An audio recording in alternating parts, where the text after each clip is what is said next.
Que bona xocolata. Com deu estar feta?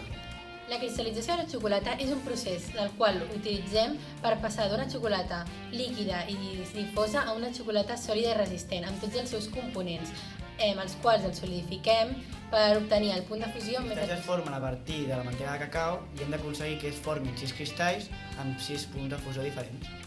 El primer pas per fer la xocolata negra és calentar-la a uns 40-50 graus. Laia, per què tan alta? Doncs perquè és el punt de fusió idoni per descristal·litzar la mantega de cacau. A continuació, refredem molt lentament amb una màquina de temperament multitapa a una temperatura de 28-29 graus. I Héctor, per què lentament? Doncs perquè si no ho féssim lentament no donaria temps a que els cristalls es formin. A més, fent això aconseguim que els nuclis dels cristalls quedin ben definits. I com ho fan els pastissers? Doncs en moltes operacions reposteres es requereix refredar la xocolata ajustant la fase de cristal·lització de la mantega per tal d'adequar la xocolata com més ens convingui.